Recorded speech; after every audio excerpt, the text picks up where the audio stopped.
Y finalmente vamos a hablar algunas cositas nomás de los antitiroideos, solamente aspectos mayormente farmacológicos.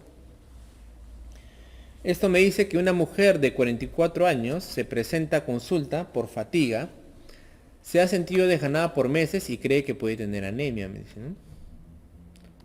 Empezó a tomar suplementos de hierro sin sentirse mejoría, ha estado durmiendo mal pero no está deprimida. Ha notado que su cabello, dice, parece más delgado y la piel está seca. Toma actualmente multivitamínicos, hierros y nada más. Ha fumado un paquete de cigarrillos al día por aproximadamente 20 años. Ocasionalmente toma alcohol y no hace ejercicio. Su madre toma una pastilla para la tiroides, es lo que se dice, y tiene diabetes, ¿no? Es la antecedente familiar. Al examen, presión arterial y pulso normales, cabello delgado, pero no hay parches de alopecia, o sea, no es una caída de cabello anormal, ¿no? O cicatrices, su piel está seca, glándula tiroides se siente aumentada en tamaño, hay un aumento de la glándula, es no dolorosa y no tiene nódulos. El resto del examen no es contributorio. Las pruebas de sangre muestran hemograma, glucosa y electrolitos normales. La TSH está aumentada y el nivel de T4 disminuido. Cuando el nivel de T4, que es la hormona tiroidea tiroxina, está bajo, condiciona que la hormona que favorece la secreción aumente, ¿no? La TSH, que está arriba, debe aumentar como respuesta a esa disminución. Sin embargo, el paciente tiene un hipotiroidismo, desde luego, ¿no? El diagnóstico es hipotiroidismo, característicamente da pues justamente piel seca, puede dar enlentecimiento del pensamiento, bradisiquia, bradilalia, ¿no? Disfonía, intolerancia al frío, etcétera, ¿no? Caída de cabello. Y empieza con levotiroxina sódica. La pregunta me dice qué es la levotiroxina, cómo se produce, otra pregunta, cómo se produce la triiodotironina en el cuerpo. Y la tercera es cuál es el mecanismo de acción de las hormonas tiroideas, ¿no? Entonces aquí lo que les presento justamente son esas hormonas, ¿no? Tenemos ahí a la triotironina, tenemos a la tiroxina, son las hormonas tiroideas, son, todas ellas como ustedes ven tienen núcleos de compuestos de átomos de yodo, ¿no? Compuestos de yodo, en el caso de la T4 tiene 3 y la triotironina tiene 3, ¿no? De ahí su nombre. Y la tironina, que es uno de los antecedentes más lejanos de eso de aquí, ¿no? Doctor, ¿cómo se produce las hormonas tiroideas? Que es una pregunta que nos han hecho, ¿no? Que eso también lo han revisado seguro en fisiología, ¿no? Inicialmente lo que pasa es en la glándula tiroides, ¿no? Es las células tiroideas de la glándula tiroides van a recibir al yodo, ¿no? Este yodo ingresa a la célula y luego se da el proceso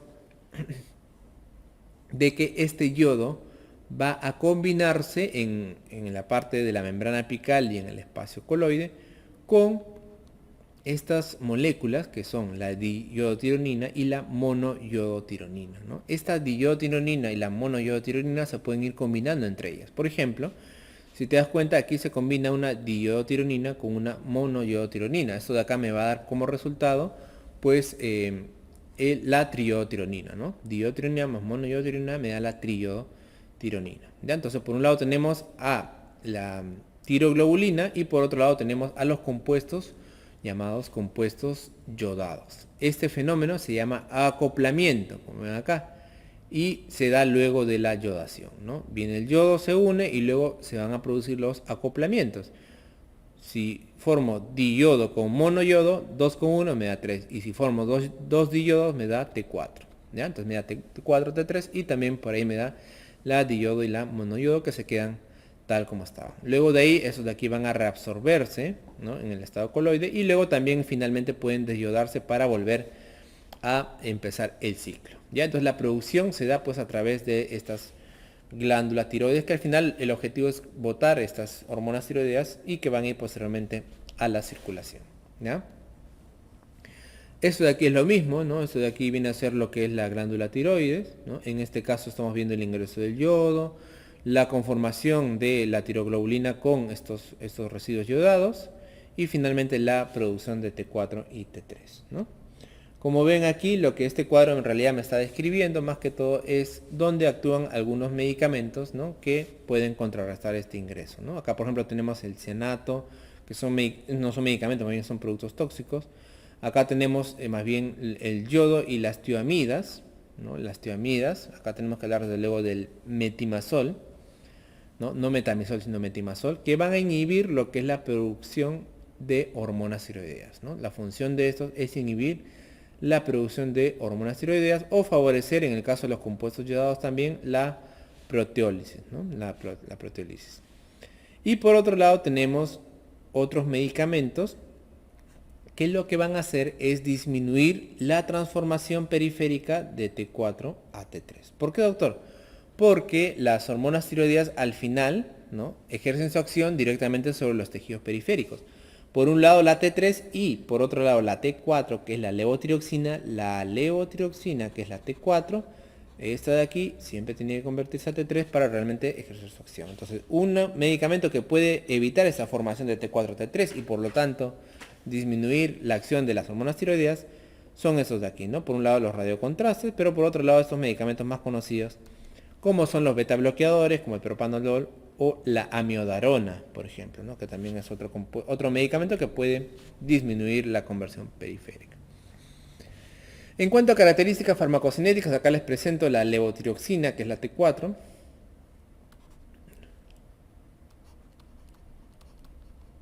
¿No? Y la triotironina. Volumen de distribución, 10 litros para la T4. 10 litros para la T4, 40 litros para la triotironina. La producción diaria aproximadamente 75 microgramos para la T4, 25 microgramos para la T3, pero no se olviden que la T4 debe convertirse periféricamente antes, ¿no? El clearance metabólico por día, 1 litro 100 y 24 litros para la T3. Tiempo de vida media, el T4 dura más obviamente, ¿no? Pero al final cuando se convierte a T3, inmediatamente pues prácticamente tiene que ser utilizada, ¿no? Los valores de T4, acá están 4.8 a 10.4, de 3.3 a 60 a 181, y los valores de T4 libre, que es lo que solemos dosar, de 0.8 a 2.7 nanogramos por decilitro, ¿no? Esta es la unión a proteínas, 99% para ambos, y la potencia de acción biológica es más, desde luego, para la T3, ¿no? La T3 es mucho más potente, desde luego, por eso que ocurre la transformación, ¿no?, del T4 a T3. Estos son los diversos valores de los test, en realidad, que les he puesto acá, simplemente es parte de la clínica, ¿no?, para que ustedes sepan más o menos cuánto es el rango, ¿no?, de valores de T4, de T3, ¿no? Por ejemplo, el T4 libre, que es lo que más usamos, 0.8, 1.4, ¿no?, nanogramos por decilitro, o lo que es lo mismo, picomol por litro. Si el paciente tiene menos de esto, 0.5, 0.1, tiene obviamente un hipotiroidismo del lado de la T4, igual por el lado de la T3. Y por otro lado, tenemos a la hormona TSH, que les he dicho que es la hormona que favorece la producción de levotiroxina. Entonces, lo más frecuente para nosotros poder monitorizar el tratamiento del hipotiroidismo no es medir el T4 y la T3. Lo mejor es medir el nivel de TSH. ¿Cómo debe estar la TSH? Si yo doy un tratamiento efectivo, la TSH debe estar suprimida, debe estar disminuida. Pero cuando yo hago recién el diagnóstico de hipotiroidismo, ¿cómo va a estar la TSH? La TSH va a estar aumentada, pues, ¿no? Va a estar más de 5, puede estar 10 o 20. Yo veo un TSH de 20, digo, hay un hipotiroidismo porque hay poca hormona tiroidea y el TSH ha aumentado hasta 20. Cuando yo doy el tratamiento con la levotiroxina para que el paciente obviamente deje de tener hipotiroidismo, la TSH debe ir disminuyendo, en este caso le decimos supresión, ¿no? Y estos son otros valores por ahí que nosotros usamos en la clínica. ¿Cómo ejerce la acción en realidad las hormonas tiroideas? Esto ya es un proceso más complejo molecular, que en realidad la T4 y T3, como te das cuenta, ambos actúan, pero la T4 siempre va a ir hacia T3 primero, y va a intervenir en lo que es la transcripción del material genético. Por eso es que las hormonas tiroideas pueden actuar a casi cualquier nivel. Van a activarse, o sea, son hormonas que actúan típicamente a nivel nuclear, ¿no? Por eso que esa pregunta clásica, ¿dónde están los receptores de la hormona tiroidea? Al nivel del núcleo. Y en el núcleo lo que van a hacer es alterar la transcripción de las moléculas, a todo nivel, ¿no? O sea, por eso que la hormona tiroidea puede actuar a nivel del cabello, a nivel de la piel, a nivel del corazón, a todo nivel. Entonces, a nivel celular, a nivel nuclear, va a alterar la transcripción y esto va a favorecer a veces la mayor, ¿no?, actividad, metabolismo, o en el hipotiroidismo va a ocasionar, perdón, va a ocasionar totalmente lo contrario, ¿no? Entonces nosotros tenemos para esto, normalmente damos la levotiroxina, Ya, levotiroxina en tabletas tenemos, ¿no? Normalmente tenemos de 100 microgramos. Y vamos a empezar a dar las tabletas una vez por día, una tableta. Dependiendo más o menos de la edad del paciente, también podemos ajustarle. Lo que vamos a hacer mayormente es controlar el nivel de TSH, ¿no? Según el TSH vamos a aumentar la dosis o vamos, incluso a veces podemos disminuir un poco la dosis. ¿Qué factores pueden alterar la unión de la tiroxina a la globulina transportadora de la tiroxina? O sea, justamente del suplemento. Hay algunos fármacos o algunos factores que pueden aumentar la unión. Algunos factores que pueden aumentar la unión a la globulina transportadora. En este caso no es la albúmina, es una proteína que se llama la globulina. Por ejemplo, los estrógenos, los clofibratos, la heroína, el tamoxifeno, ¿no? Que es un medicamento para enema de mama. O la hepatopatía del paciente, ¿no? Infección por VIH o algún tipo de herencia, puede favorecer el incremento de la unión. Mientras que va a disminuir la unión a esta globulina, por ejemplo, medicamentos como corticoides, lo opuesto a los estrógenos, que son los andrógenos, salicilato, la furosemida, algunos anticonvulsivantes, etc. Entonces, estos factores pueden alterar lo que es la disposición de la levotiroxina y por lo tanto su efecto, ¿no? Por eso que hay que tener en cuenta esto para ver justamente el ajuste que les estaba hablando, ¿no? De los medicamentos. ¿Qué otros factores influyen en el tratamiento con levotiroxina oral, que es el que se da? Algunos pueden incrementar las necesidades. Por ejemplo, ¿quiénes necesita el paciente más levotiroxina? Si el paciente tiene medicamentos que pueden alterar la absorción de este medicamento. Por ejemplo, antiácidos que contienen aluminio. Paciente que si toma por gastritis, eso puede aumentar el requerimiento, ¿no?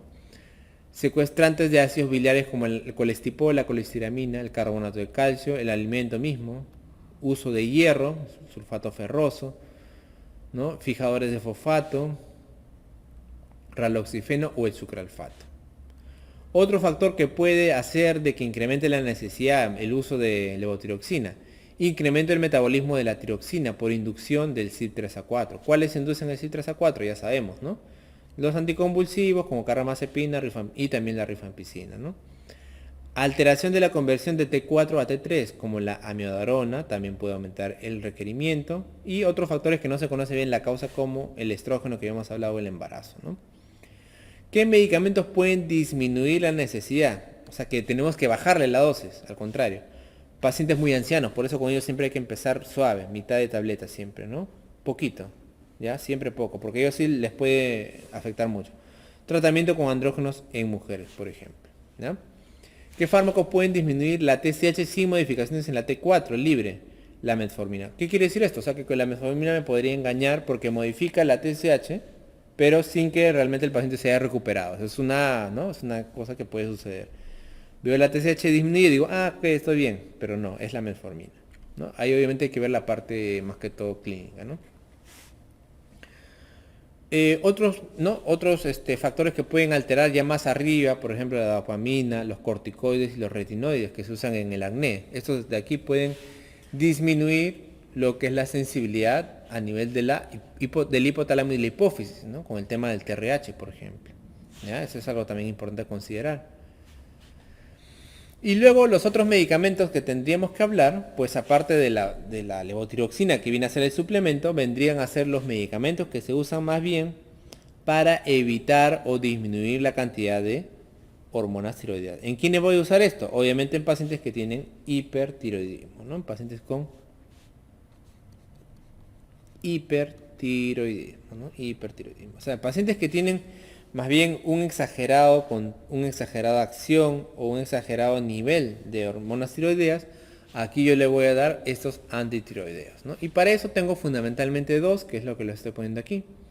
Uno es el propiltiogracilo y otro es el metimazol, ¿no? Metimazol y propiltiogracilo.